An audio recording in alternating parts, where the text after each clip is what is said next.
Hi everybody, it's me, Tammy Devine, back here on CCN Sunrise, this time with a challenger for Judy Chu in the San Gabriel Valley. With me is Beatrice Cardenas, and now I understand you're a write-in candidate, is that right? Unfortunately, yes. What's going on with that? Well, I am actually filing a lawsuit against the Los Angeles County for having omitted my name from the ballot. Why did they do that? When I filed my candidacy, I was already approved, and a few weeks later, they decided to remove me. Why? And they said that my nomination signatures were questionable because a lot of the handwriting on the address sections looked very similar to one another.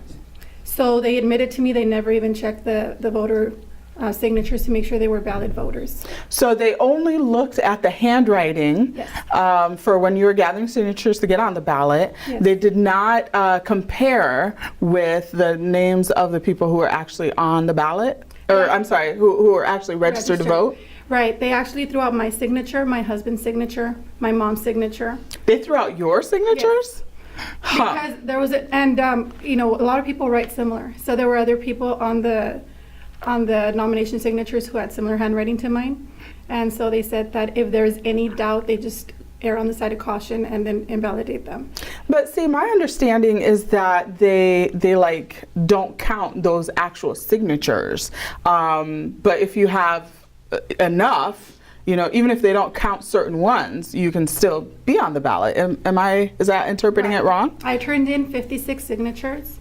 They only validated 33 signatures. I see. Okay. And so, when's the lawsuit getting filed? This week. We're actually trying to file an ex parte hearing. Okay. Me and a couple of mayors from the district. Okay. So you have people on your side on this. A lot of supporters, a lot of wonderful supporters. I'm also working with another candidate this happened to up in Sacramento.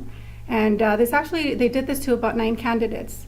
And a lot of what side of the political aisle did they fall on? Interestingly, they all had one thing in common. They were all Republicans. Ah. They were all running against very entrenched Democrats, such as Ted Lieu, Judy Chu, Maxine Waters. Wow. All the way up to Sacramento. 9 candidates. 9 candidates. Wow. Okay. 9 Republican candidates. There has been questionable election fraud for about 9 years, but this is the first time they actually get this far, where they actually stop the candidates from getting on the ballot. That's interesting. Wow.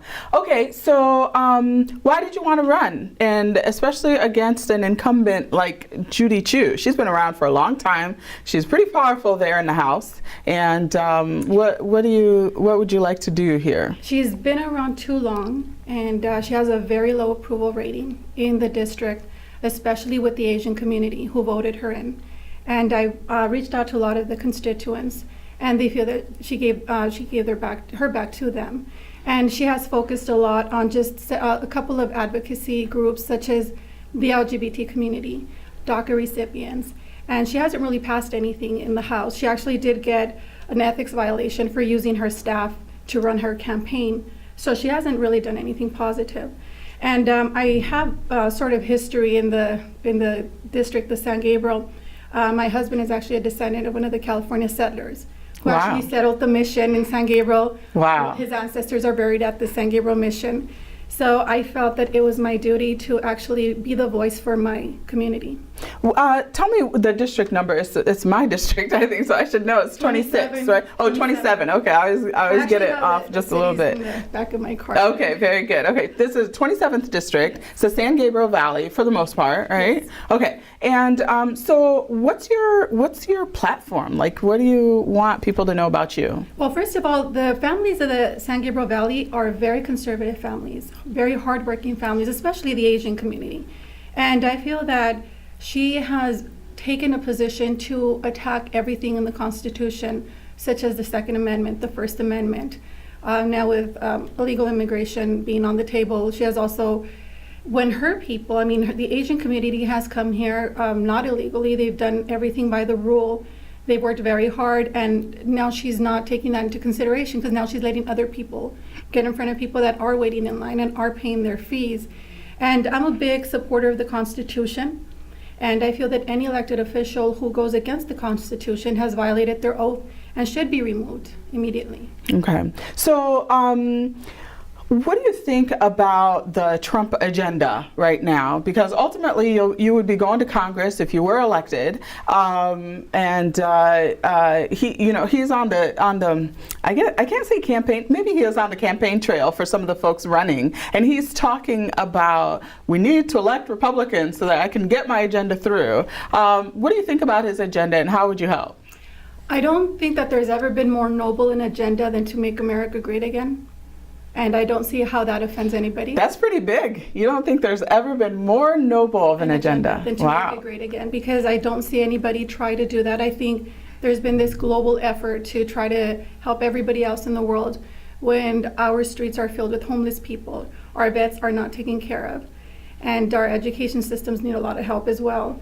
A lot of students are fighting with, paying their financial aid off, their student loans, and can't find jobs. And yet we have corporations outsourcing those jobs that belong to the American families. So for him to say that he wants to make America great again, I think that that's something we should all applaud across the aisle, Democrats and Republicans. Well, Beatrice, you have a tough road ahead of you because, first of all, we're in very blue California, exactly. And I say this all the time, like, is there really hope? Is there hope, to get anybody else in office when it's so heavily Democratic here? Not only is it heavily Democratic, but it's heavily Democratic because of all the election fraud. And that worries me because we have such a great group of candidates this year, all the way from Travis Allen all the way down to the assembly members. There's a Golden State Coalition that they formed. And I fear that in November, we're going to get the wrong votes counted. So you just need to make it through the June primary, though, right? It's hard enough to run as a Republican in this district. And now they threw another curveball at me with having to run as a write-in, but I'm not going to give up. So what is it that you're telling people to do? Once they're there, looking at the candidates, what do they need to do for you? Well, they have to request a write-in ballot. You can tell me. and they have to write in my name. If they could write in my name, Beatrice Cardenas. I was told that if they even write just my first name or just my last name, the votes will be counted. This is at the polling station? And also on the write-in ballots right now, the mail-in ballots, they can also write my name in. I see. Okay. All right. So first or last name, preferably both, is what you want. They can even write my initials, so they said, but let's see if they really count them. Okay, good. Well, thank you so much for talking with me. I wish you the best of luck, and we'll see what happens after the primary. Okay, no problem.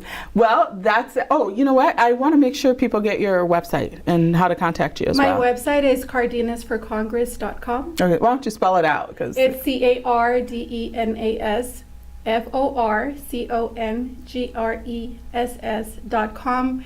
And if you're not in my district and you want to help me out in this cause, you can always contribute $5, $10. Anything will help. Okay, very good. Thanks again, Beatrice. Best of luck to you. You're welcome. And that's it for now, you guys. All these candidates, I hope everyone will take a moment to listen to all the interviews that we're doing here, because I think we're really giving a voice to a lot of people who aren't always given a voice during election season. So we want to make sure everything is fair here, and also check out their websites as well, including Beatrice Cardenas. That's it for now. See you next time.